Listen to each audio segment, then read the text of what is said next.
Good evening, everybody. It's good to see you this evening. Thanks for being here as we join together for Bible study here at the midweek. And we look forward to our study in the book of Job. We began a new study last week in the book of Job and really just got it sort of introduced. The first chapter. First couple of chapters are the best known and I think really the easiest to understand. We talked about some questions about, Satan coming in with the sons of God before God and God challenging him. Have you considered my servant Job? And Satan's response to that was clearly, yes, I have. And he's kind of driving me crazy because I've tried everything to get at him and I've not been able to succeed. But he said, I think if you took away all the blessings that you've been given him, he would curse you. And he's doing what Satan's basic argument was, Job is doing what he's doing because of what you're giving him, what he's getting out of it. He's serving you selfishly. He's serving you because of the abundant blessings you're giving him, and you've built this hedge around him. But if you take that all away, you take away all of his blessings, and he'll curse you. We remember, as we read an introduction there in chapter 1, that Job was a great man, a wealthy man. Right at the end of verse 3, it says he was the greatest of all the men of the East. And so he had abundant physical prosperity, had a big family, but he was a righteous man, which is, he wasn't just a successful businessman. He was a righteous servant of God. And I think it's interesting and we made this point last week, Satan had him in his sights. Job's faithful service was really a bother to Satan. It really bothered him that Job was doing so well and he couldn't get at him. And so he put that challenge before God, and God accepted the challenge. He said, Satan said, take everything away from Job and he'll curse you. And so God said, okay, I'll let you do that, but don't touch his person. Don't touch him physically, his body. And so Job, again, the target of Satan's ambitions. And God gave him license to do this. And one of the points we made last week, I think is a very important takeaway, is Satan doesn't have unlimited power. Satan is limited he can only do what God allows him to do. And God will not allow him to do more. We referenced 1 Corinthians 10:13. No temptation has taken you, but such as is common to man. God will not allow you to be tempted above that you are able, but will with the temptation also make a way to escape, that you may be able to bear it. So it was true way back. We think Job happened way back. It was true then, it's true today. Satan is limited by God. He can only do what God allows him to do. And God's not going to allow him to tempt us or try us beyond our capacity to resist. Every once in a while you hear somebody say, I just couldn't help myself. That's not true. You can. It may be that you haven't been helping yourself, but you can help yourself. God will not allow Satan to tempt you above your ability to resist. Okay, so we remember the first chapter as we discussed last week. Let's continue on, and this is still, all of this is in the setup to the story of Job. Chapter 2, verse 1. Again, there was a day when the sons of God came to present themselves before the Lord, and Satan came also among them to present himself before the Lord. And the Lord said to Satan, from whence comest thou? And Satan answered the Lord and said, from going to and fro in the earth and from walking up and down in it. And the Lord said to Satan, hast thou considered my servant Job, that there is none like him in the earth, a perfect and upright man, one that feareth God and escheweth evil? And still he holdeth fast his integrity, although thou movest me against him to destroy him without cause. And Satan answered the Lord and said, skin for skin, yea, all that a man hath will he give for his life. But put forth thine hand now and touch his bone and his flesh, and he will curse thee to thy face. And the Lord said to Satan, behold, he is in thine hand, but save his life. So this is the second attack of Satan. And again, notice he has to seek this allowance from God. God has to grant it before he can do it. He hadn't succeeded. You know, his first argument was, you've been giving him all this abundance. You've just blessed him excessively. Take that away from him. Take all his blessings away from him, and he'll turn. He's only serving you because you're blessing. He's serving you selfishly. Take it away, and he'll quit serving you faithfully. Well, he did take it away. Remember there in the second half of chapter 1, Job lost everything in a day. I mean, just boom, boom, boom, in rapid succession. All of his possessions were destroyed or taken from him, and his children were taken from him. I mean, just in rapid succession. And Job accepted that right at the end of chapter 1. Verse 20, Job arose, rent his mantle, shaved his head, fell down on the ground and worshiped, and said, naked came I out of my mother's womb, and naked shall I return thither. The Lord gave, and the Lord hath taken away. Blessed be the name of the Lord. In all this, Job sinned not, nor charged God foolishly. That's a powerful statement right there, last verse of chapter 1. So now, Satan says, you got to let me get at him, at his person, at his physical body. Skin for skin. Yea, all that a man hath, he'll give for his life. And so God said, well, okay, I'm going to grant you that too, but spare his life. Don't kill him, spare his life. And so the calamity comes. Verse 7, so went Satan forth from the presence of the Lord and smote Job with sore boils from the sole of his foot unto his crown. And he took him a potsherd to scrape himself withal, and he sat down among the ashes. So there's been all kinds of speculations about what this was that afflicted Job. The King James Version calls it boils. But whatever it was, it completely covered his physical body. From the sole of his feet to the crown of his head, he was covered in boils. And if you do some reading, different ones will speculate different kind of illnesses that I've read where maybe elephantitis. I don't know if you've ever heard of that disease, but it is a disease. Leprosy, possibly. Maybe some kind of skin cancer. Whatever it was characterized by these boils in verse 7. And apparently extreme itching. He scraped himself with a potsherd. His skin was so irritated. How bad was this? Well, just to take a sneak peek ahead a few verses, in verse 12, when his friends come to him with the intention of comforting him, we'll talk about that in a minute, but notice verse 12, when they lift up their eyes afar off and knew him not, they lift up their voice and wept. So whatever this affliction was affecting Job so badly that it actually altered his appearance to the point he was not recognizable. Now, and this apparently went on for quite a while. Skip to just real quick sneak peek ahead. Chapter 7, verse 3. Job says, so I am made to possess months of vanity, and wearisome nights are appointed to me. Chapter 29, verse 2. In chapter 29, verse 2, oh, that I were as in months past, as in the days when God preserved me. So this wasn't something that, he's got an itchy skin rash for 2 or 3 days. That's not the case. This is horrible, boils totally covering his body from his head to his sole of his feet, and it went on for months. And it was so bad that he was unrecognizable. I don't think we can probably picture that very well in our mind. I mean, you just can't really imagine somebody in that kind of horrible physical condition. Thoughts or comments, anybody? Don?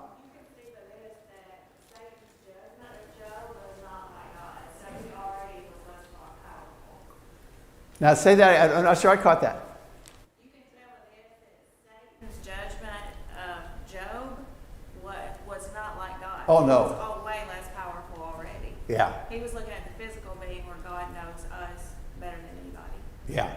God knew Job's heart. Satan didn't.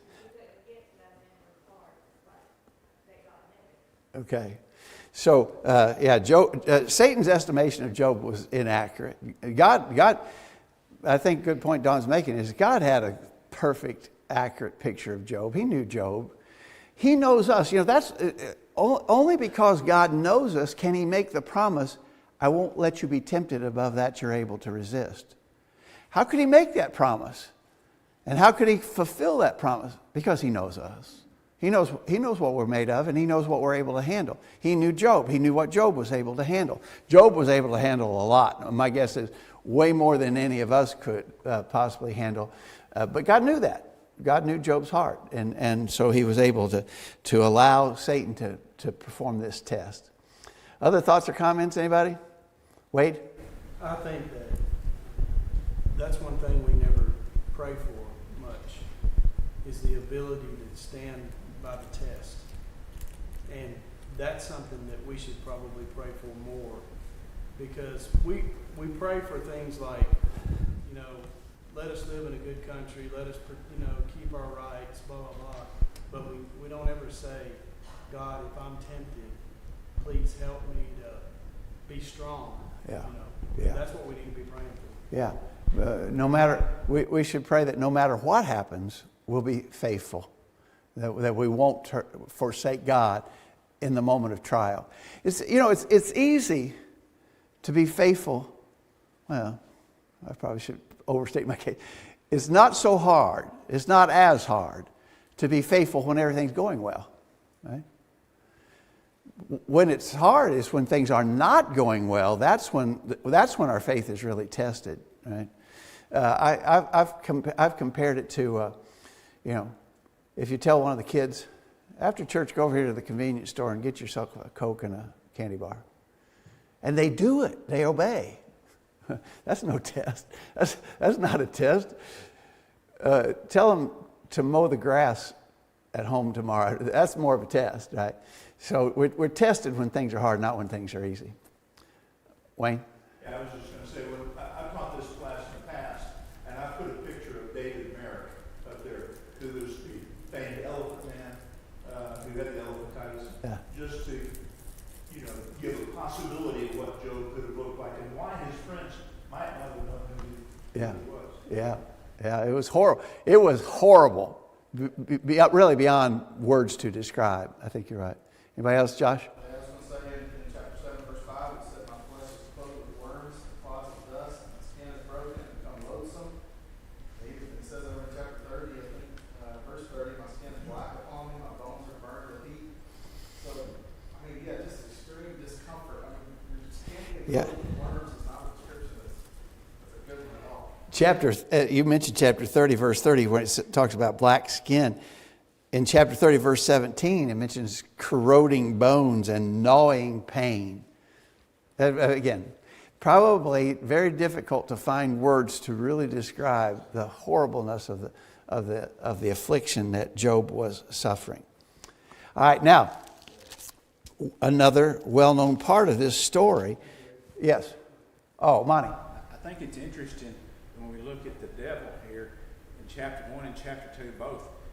God's required him to come before him in this whatever council or whatever it was, and he requires him to give an accounting. He asks where he's been. God knew where he was been, just like he knew when he asked Cain, where's your brother? He knew where Abel was. He knew what Cain had done. God demands an accounting from us. We have to confess to him and tell him what we've done ultimately. And so, but I think this with Satan really shows it. Satan's a powerful being. I think he's more powerful than we can possibly imagine. But even so, he has to give an accounting to God. Like you said, he's limited by God on what he can do, and he has to give an accounting for what he's been doing. Exactly right. I think that's good. And there's some comfort in that. I mean, if Satan had unlimited power, we'd be doomed. If Satan had full recourse to do anything he pleased, none of us could possibly make it. But God limits him, and that is very important to know. Yeah. All right. So the other part of this story that's well known is Job's wife, right? In verse 9, it says, "Then said his wife unto him, dost thou still retain thine integrity? Curse God and die. But he said to her, Thou speakest as one of the foolish women speaketh. What? Shall we receive good at the hand of God, and shall we not receive evil? In all this did not Job sin with his lips." All right, so we don't know too much about Job's wife. That one statement from her is all we're going to hear. But his wife said, "Dost thou still retain thine integrity? Curse God and die." A couple things we might consider about Job's wife. We talked about everything that Job lost in chapter 1. His wife lost all that too, right? So all of the affliction that came upon Job in chapter 1, in particular the loss of all the children, well, that was also a horrible loss for his wife as well. So she's been badly afflicted. Now, apparently she's not been afflicted physically like Job has here in chapter 2. But she's lost a lot. She's gone through a lot. And she doesn't have the same measure of faith, I think, that Job has, because she's really ready to give up. The other thing that's kind of interesting is that it intimates there in her statement, curse God and die. In other words, physical death would be the end of everything. You know, maybe her faith is weak enough that she even thinks, die. And if you die, then all your troubles are over. Which is not an accurate view of spiritual realities. If you curse God in this life, your troubles won't end in death. And so she has not maybe as true or a deeply spiritual outlook on things as Job does. And so he says to her, "Thou speakest as one of the foolish women speak." This is foolish. What you just suggested is foolishness. The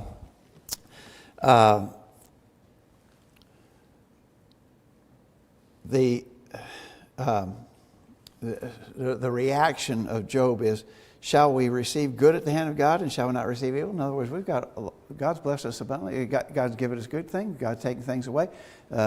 We've received good. We can receive evil. He just accepts what happens. He's willing to put himself in the hands of God and accept what is done. And again, it says very importantly there at the end of verse 10, Job did not sin with his lips. Now we know, because we've looked at Job before in the past, we know before the book is over that he'll say some things. He'll cross the line and say some things he shouldn't say. But in this initial blast of hardship that he's suffering, he's taken it exactly as it should be taken, and he does not sin in response to all that has happened to him.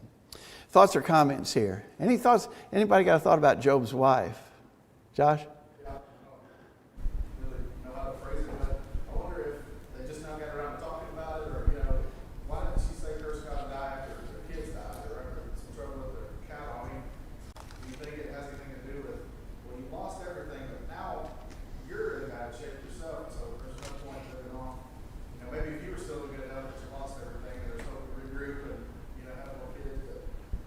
She sees no light at the end of the tunnel.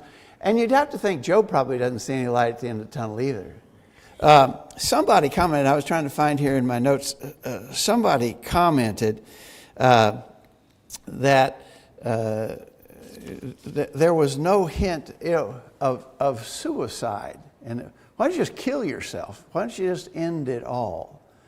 And there was no suggestion of that from Job or his wife even. Sometimes we're asked the question, what about suicide? What does the Bible say about suicide? Well, the Bible doesn't say much about it. The Bible does contain the accounts of some people who did commit suicide. But you would have to think that if there was ever a situation that justified self-inflicted suicide or assisted death. You know, in our day and time, we have these questions about physician-assisted death. None of that here. And so that's probably worth noting, that if there was ever a guy who said, I'm just going to end it all here. Why didn't he say to his wife, just take that knife and just drive it into my heart and let's end it all right here? And none of that, which is probably worth noting.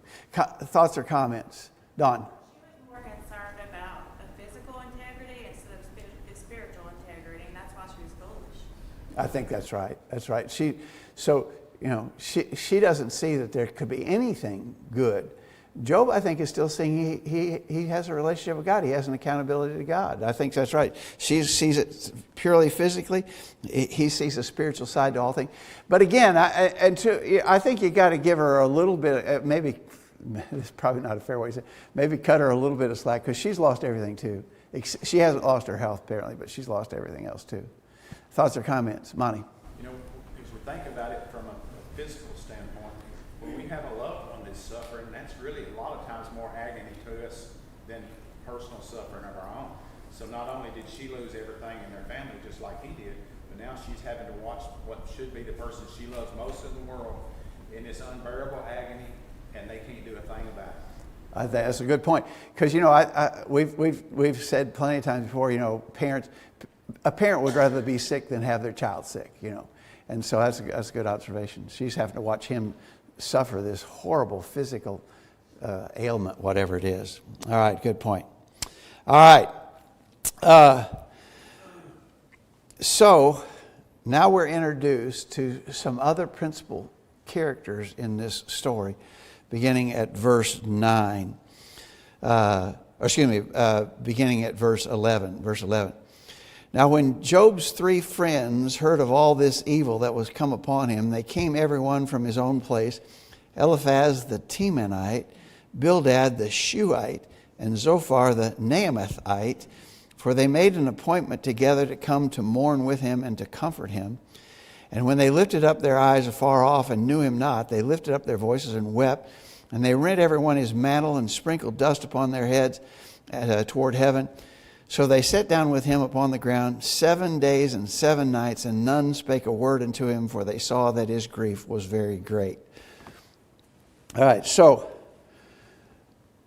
these 3 friends, before we get done with our study, obviously, we're going to see these guys were off base, and they weren't effective comforters at all. The fact of the matter is, as you know, we'll see that they actually add to Job's torment rather than assisting him to deal with it. But let's not get ahead of ourselves. I think again, you got to give these guys some credit. They appointed a time to get together and to come to mourn with Job and to comfort him. Their intention was noble. They failed in application, but their intention was noble. They came. Job has lost everything, and now lost his health, and they're his friends, and they're mourning with him over all that has happened, the loss of his family, and everything. And so they came with the intention of mourning with him and comforting him. He's in, as we said there, verse 12, I think is very notable. He's in such bad shape they didn't even recognize him at first. But when they did come to know who he was, they lifted up their voice. They wept. They rent every man his mantle and sprinkled dust on their heads toward heaven. Of course, that sort of graphic outward display of mourning was and even to this day is typical in certain eastern parts of the world. That kind of tear your clothes and throw dust on your head, sackcloth and ashes and all that sort of thing. We don't do that, but that's still done in some places in the world. And very graphically to display how saddened they were at what they are witnessing. And verse 13, good points have been made out of verse 13. I think they didn't say a word for 7 days and nights. They sat down on the ground with him. And they just were there. They didn't say anything. And the point that a lot of times is made of that is, sometimes when somebody is in deep grief and suffering, sometimes the best thing is just to be there for them. You don't have to say anything, probably not anything good you can say, not much you can say. But for just your presence to show that you care and that you're concerned is worth more than words. And so I think that's a good lesson. And verse 13 has been noted for that a lot of times. Anybody thought here? Back up to the three guys. Kind of interesting. Who might these three guys be? And do the three guys give us any indication of the time when these events might have happened? So these events happened. Probably the events were recorded later. We talked last week, we don't know who wrote the book. We don't know when it was written. But we can kind of get a handle on maybe when it happened. Remember, we said it almost certainly was in the patriarchal age because Job was the priest for his family as the patriarch of his family. How long he lived probably is an indicator of the time frame, because we know men's lives were getting shorter and shorter generationally. But he was living a long time, probably like men in the days of Abraham. A lot of people think that Job was probably a contemporary or a near contemporary to the time of Abraham. This is kind of interesting, I think, a couple pointers here. So Eliphaz, the Temanite, he's going to be the principal spokesman of the three. All three will speak, but he has more to say than the others. His name, we're told, is of Edomite origin. Remember, the Edomites were the descendants of Esau. His name is of an Edomite sort of origin. And go to Genesis 36.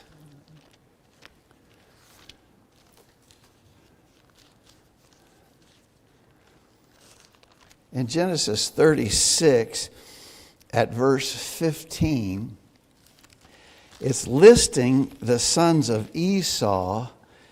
Genesis 36:15, these are the dukes of the sons of Esau, the sons of Eliphaz, the firstborn, son of Esau, Duke Teman, Duke Omar, Duke so on. So notice, these were the sons of Eliphaz, the firstborn son of Esau. Same guy? Oh, I don't know. His name fits that. But if that's the guy, then that would certainly put us back in that time frame, right? He's the firstborn son of Esau. So you got Abraham, Isaac, and Isaac's twin sons, Jacob and Esau. If this is the Eliphaz, you couldn't prove that if your life depended on it.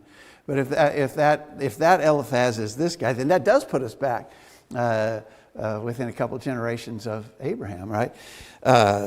Maybe. The next guy is Bildad the Shuhite. Go to Genesis 25. In Genesis 25 at verse 2, you remember that after Sarah died, Abraham took another wife, Keturah, and she bare him Zimran, Jokshan, Medan, Midian, and Ishbak, and Shuah. And then also in verse 6,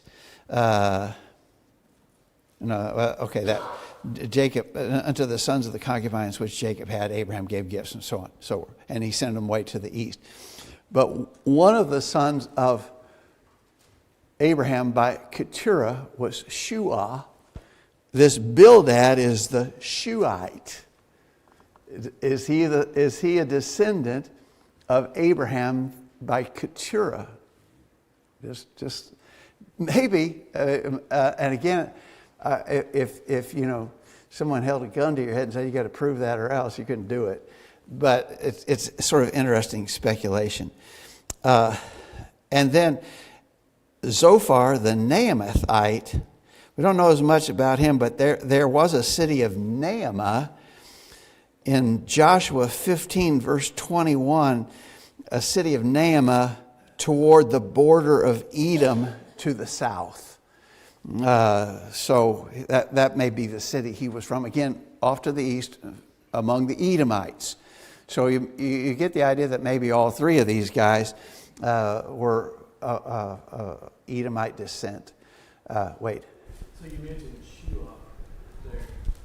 So if Shuah would that be like a grandson or a son to Abraham? I think there in Genesis 26, verse 2, it's Shuah was a son of Abraham by Keturah. So Shuah would have been a son of Abraham.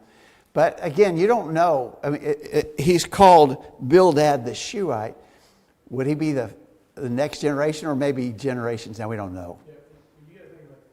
I think Abraham lived 175 years or something like that. Let's see. So verse 7, Genesis 25:7. These are the days of Abraham's life, which he lived 115 years. Yeah. They lived 175 years. We know that he had Isaac when he was 100. Yeah. So he would have probably had these kids maybe 110 or 15 or something. Well, I'd have to go back. I can't call that from memory, but we'd have to go back and see how long it was before Sarah died, and then he married Keturah after that. But we would know it would be at least after he was 100. Yeah, He had yeah. Isaac when he was 100. Yeah. But I guess the point that I was trying to make is that if he's a contemporary of Abraham, when you say contemporary, maybe Abraham was 170 years old. Yeah. He was. I'm not arguing necessarily that their lives directly overlap, but I'm just saying in that realm, in that era, yeah, in my thinking. Anybody else? Other thoughts? All right. So again, I think that the initial reaction that we get to these three friends is positive. You know, they didn't have to come. They could have kept their distance. I mean, by the way, is this guy contagious? I've never seen anything quite like that. Do you think I might catch something from him? But they came. They came to mourn with him and to comfort him. And their initial actions are, in my opinion, positive. You know, just be there. You don't have to say anything. There's probably not anything good you could say. Just be there. So any other thoughts or comments through the end of chapter 2? Tom? Probably from individuals. We might be included in those prominent men of the East. You go through and look at it. So, the friends of Job was a pretty influential individual, and evidently it came some distance. So he had an influence, the friends from various different parts of the known world at that time. Yeah, it might be, So you would have to think that they probably weren't, low-class servants, who came. They probably were fairly prominent men there. We don't know, but you would guess that, I think, that they're probably prominent. Wayne? Job was also silent for that time. Yeah. Except for maybe the crying out, the Groaning, pain. Yeah, moaning kind of stuff.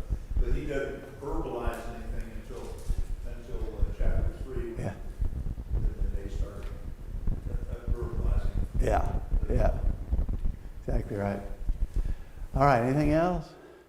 All right, let's start in chapter. We're just about out of time. Let's start into chapter 3. Job is the first one to speak. If I had quizzed you before we started studying, who's the first one to speak after Job receives all these afflictions? When Job's friends come, who's the first one to speak? And a lot of us would have said, oh, Bildad. Bildad's the first one. No, actually, Job is the first one to speak. When the 7 days of silence are broken, Job speaks up. So let's begin reading here. Chapter 3, verse 1. After this opened Job his mouth and cursed his day. And Job spake and said, let the day perish wherein I was born, and the night in which it was said, there is a man-child conceived. Let that day be darkness. Let not God regard it from above, neither let the light shine upon it. Let darkness and the shadow of death stain it. Let a cloud dwell upon it. Let the blackness of the day terrify it. As for that night, let darkness seize upon it. Let it not be joined into the days of the year. Let it not come into the number of the month. Lo, let that night be solitary. Let no joyful voice come therein. Let them curse it that curse the day, who are ready to rise up at their morning. Let the stars of the twilight thereof be dark. Let it look for light, but have none. Neither let it see the dawning of the day, because it shut not up the doors of my mother's womb, nor hid the sorrow from mine eyes. And so, that's one of the things that always surprises me about passages like that. That is very eloquent. That's just eloquent speech. We don't talk eloquently these days, I don't think. Sometimes you read speeches that were made in the past, maybe even political figures and so forth that gave speeches. It always impresses me the eloquence of their speech. We don't speak eloquently anymore. But Job is speaking very eloquently here. And basically he curses the day of his birth. He curses the night of his conception. It would be better if I'd never been conceived. It would have been better if I'd never been born. There's a parallel is made sometimes to Jeremiah. Turn over to Jeremiah chapter 20. In Jeremiah chapter 20, of course, Jeremiah had suffered horrible troubles and persecutions. He had been really badly mistreated. And his speech and his words in Jeremiah 20 verse 14 are sort of similar. Cursed be the day wherein I was born. Let not the day wherein my mother bare me be blessed. Cursed be the man who brought tidings to my father, saying, a man child is born unto thee, making him very glad. Let that man be as the cities which the Lord overthrew and repented not. Let him hear the cry in the morning and the shouting at noonday, because he slew me not from the womb, or that my mother might have been my grave, her womb to be always great with me. Wherefore came I forth out of the womb to see labor and sorrow, that my days should be consumed with shame. That's pretty hard speech on Jeremiah's part too. I think you would agree. Very similar to Job's experience. How bad have you suffered? How hard has your life been at various times? Did you ever say, it'd be better if I'd never been born? That's pretty bad. I don't think most of us have been that low. We've suffered hard times and things have afflicted us badly. But I don't think we've ever been at the point to say like Job or Jeremiah, it'd be better if I had never been born. Again, I think one of the points here is Job says it'd been better I hadn't been born, but he didn't say, and therefore I'm going to end it all right here by suicide. He didn't say that. If there had ever been a guy who you'd say, suicide might have been a fair, reasonable course for him to pursue, I think Job would have been that guy, but he didn't. And I think that's kind of an important takeaway. As we said earlier, sometimes we're asked about suicide. What about the legitimacy of suicide? We know a few Bible characters who did commit suicide, but it's never held up as an honorable thing or an acceptable thing to do. We're just out of time, but just as an aside, people say, is suicide the unforgivable sin? Obviously, you commit suicide, you have no time left to repent. You're dead, you can't repent. And so you die in a sin that you can't repent of, therefore you're going straight to hell. I think you've got to be a little bit cautious on that approach, because I think typically a person who commits suicide has got something emotionally or psychologically wrong. They're not thinking right. And that being the case, God may or may not be able or unwilling to hold them accountable for that kind of a course of action. So I think that question, is you just leave that in the hands of a just God. God knows those things and he can make that decision. But again, suicide is never held up as an acceptable course of action. And if there ever was a guy who might consider suicide, surely it was Job, and he didn't. He cursed the day he was born, but he didn't say, I'm going to end it all right here. Thoughts or comments, anybody? Wayne? Yeah, just a quick one. It was kind of interesting the way he says, I wish I'd never been born. You take that day that I was born and you wipe it off the calendar. Yeah. You make it so that it never existed at all. Yeah. That's, I mean, he goes really to the nth degree of regret. Yeah. About his birth. Yeah, exactly right. Well, let's stop right. We got another hand. Dawn? Seeing all the darkness that he was proclaiming, he was more in darkness here than in light physically. I'm sorry, I'm not hearing very well. Say it again. Through this, you can see all the darkness that he was in and Oh, yeah. proclaiming. He was proclaiming more darkness than light. Yeah. Physically. It was a dark day for him. It definitely was. He was in the depths of depression. There's just no doubt about that.